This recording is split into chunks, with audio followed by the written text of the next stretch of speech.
So, Great Awakening and Grand Rising, and I just been here going down this rabbit hole, revisiting Noah's Ark. We started watching the series Noah's Ark, and I woke up and I watched Jumping the Broom.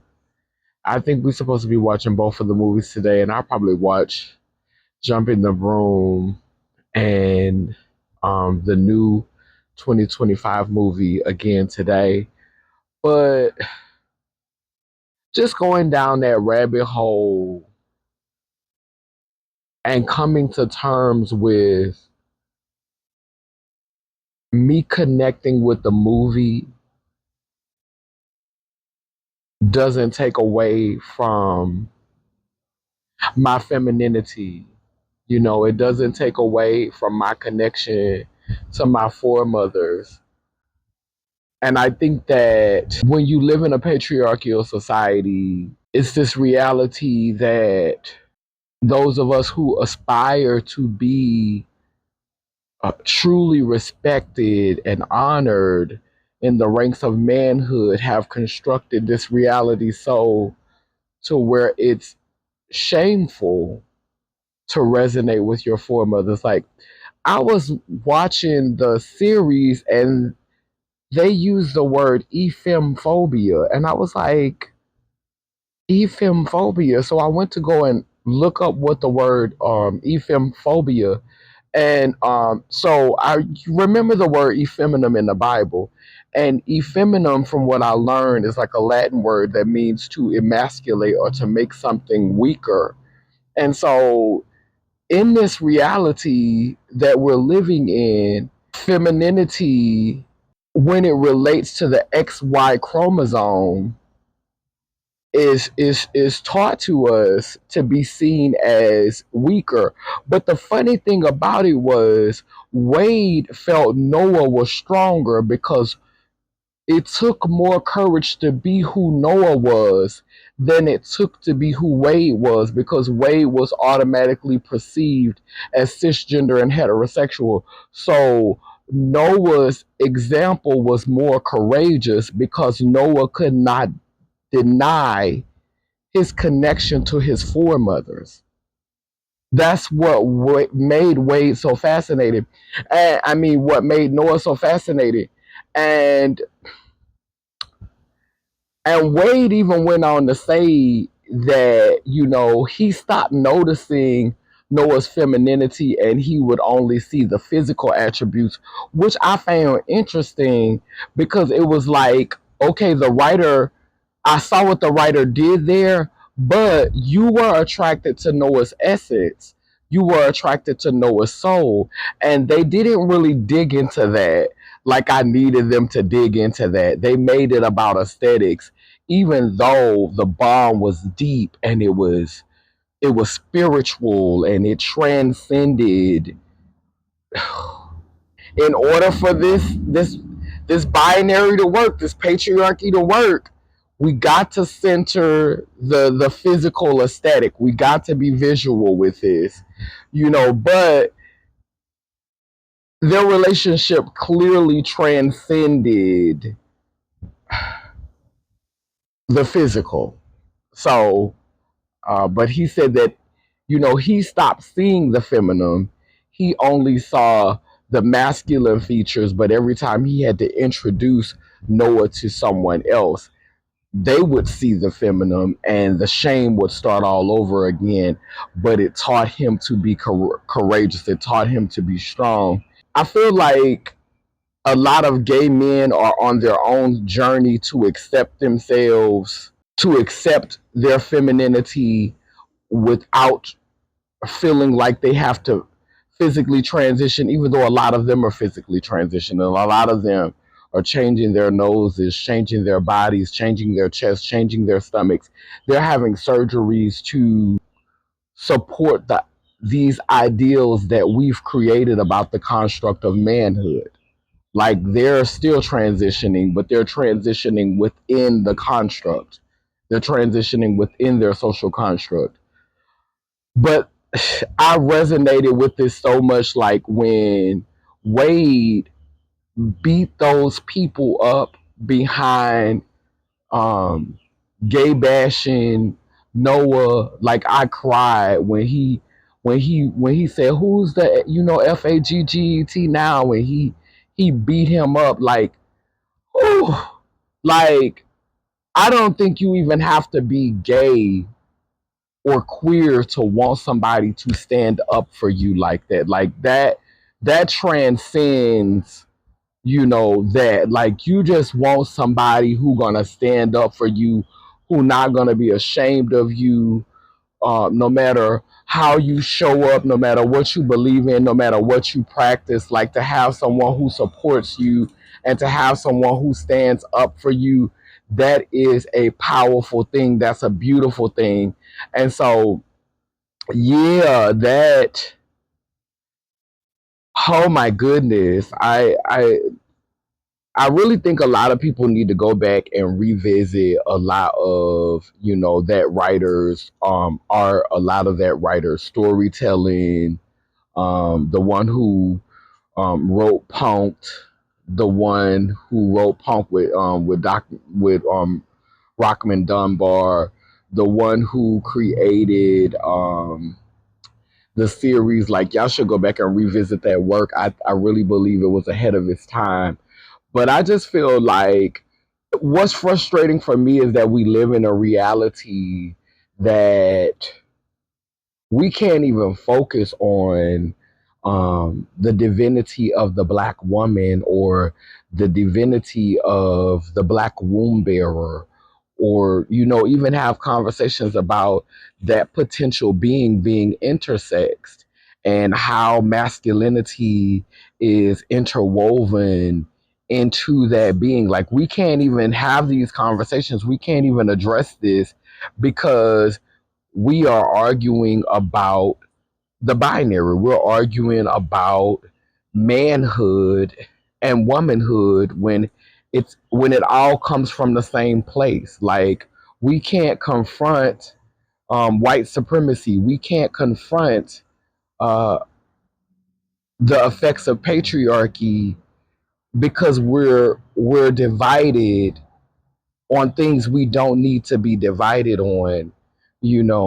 Because we're trying to support this made up reality that gives validity to a lot of our male ancestors who subscribe to the construct of manhood and sort of need this. And what goes beyond that is so many who don't subscribe to manhood, as it regards showing up as a man or navigating as a man, want to see them, want to experience them, want to have relationships with them, believe in that construct, and have bought into this ideal, these ideals that they are they are what we need to feel safe. They are what we need to feel protected. And as if our strength and our protection only comes from this physical state, only comes from this brawn or this brute force state, like not this, not a psychic energy, not a spiritual energy, not a energy that does not require brute force or physical force. Like we can't imagine that space. We can't give enough energy to that space, because the majority of us who exist in this reality, in this paradigm today, are extremely fascinated and fixated on how that physical strength shows up in those who identify with manhood, how they navigate, how they express themselves, how they maneuver. Like, like the majority of society is so fascinated with men and that construct. We say that um, PUSSY rules the world, but a lot of us are fascinated with men. We are fascinated with how they show up. We're fascinated at how they express themselves. We're fascinated with how their body can form when they work out. And I mean, let's be clear, there are some females who can do this. There are some women who can do a lot of the same things to their bodies that males can do to their body. So this is not a lot of the things that men can achieve through working out and exercising and weightlifting is not exclusive to them. The XY chromosome isn't even exclusive to them because there are womb bearing individuals who are born with vaginas who have the XY chromosome. It's just fascinating, like this dream that we're living in. I was watching this story about the goddess Oshun, and the I can't remember his name right now, but he's the supposed to be the creator God. He had given them permission to go and to create the world.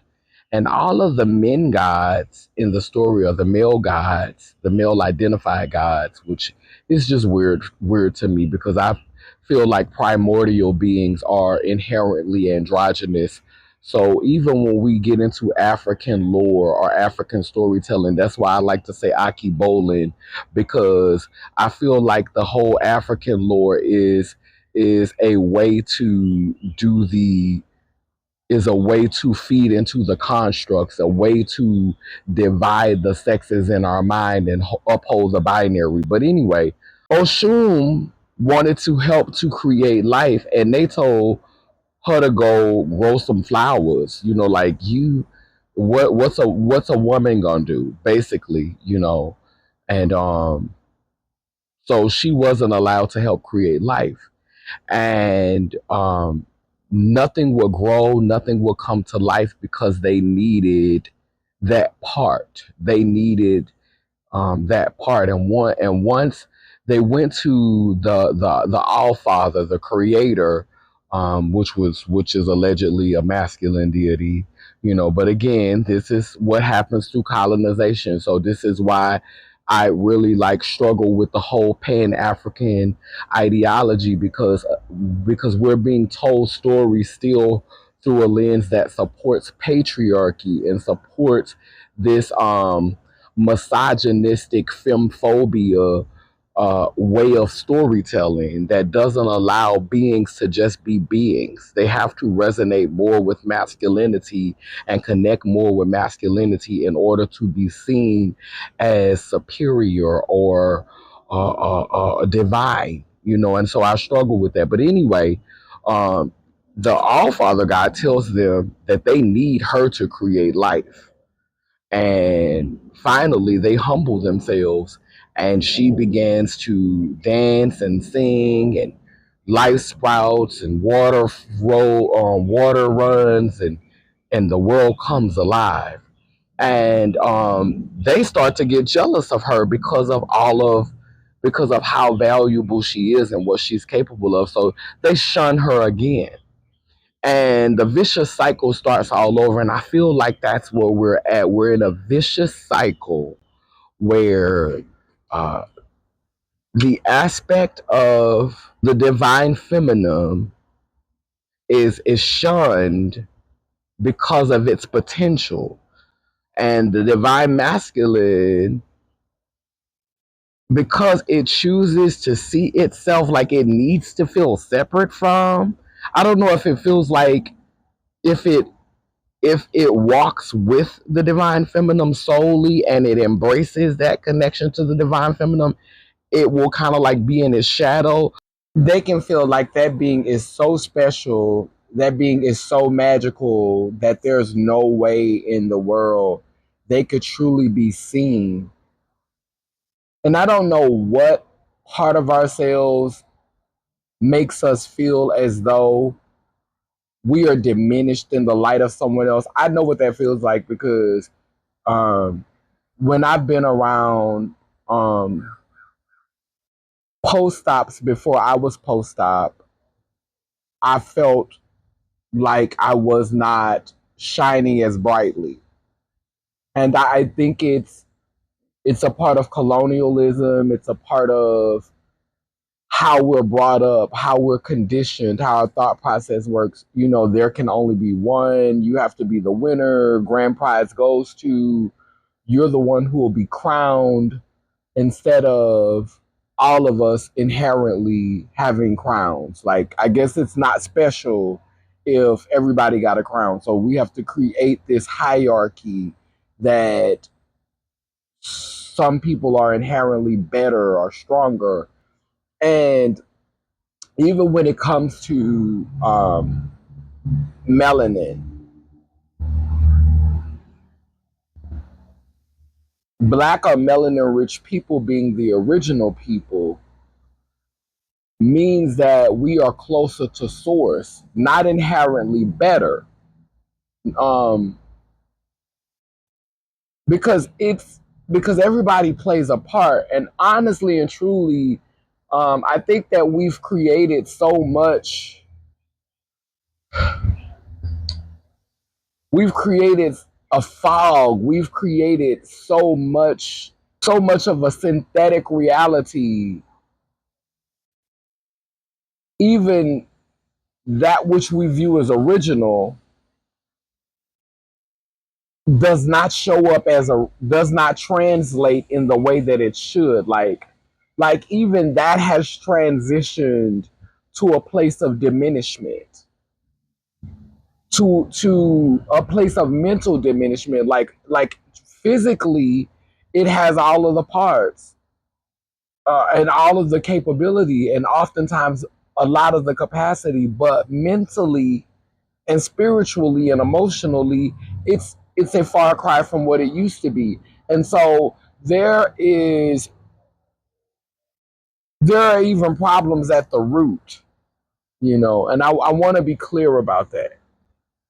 And so I'm not going to talk too long about this because we do have a Zoom coming up today for the moderators at 2 o'clock Central Time. So I will be talking to the moderators today, and we're going to be delving more into this topic and other topics. I have an overview from the last one. I'm going to start to share those things with you as we prepare to welcome more people into the space during Leo season. So, yeah. But I just wanted to share that. Share that download that I got from going back down the rabbit hole with Noah's Ark. Um, I understand that it's not real life. It is art and storytelling, but it's a very powerful storytelling that we don't see. While it supports patriarchy, it tells a story in a way that provides an opportunity for us to glean some sense of wholeness, some sense of purpleness. Like Noah was purple. There could be more that could be unpacked, but Noah was definitely purple. Noah was the purple one. Noah gave me purple energy. So yeah, but I love y'all. Down below now that I said cool, keep spinning and turning Iangani, Yanko, Kalukalo, which means I'm a child of God Goddess. And if I am, you are bound and Rombo, circle and square. We too speak life, so operations beware. Sending healing to those in despair, El Babosawa, which means we come in peace, no harm to any. They live, they learn. Love y'all. Later. Purple ones, rise.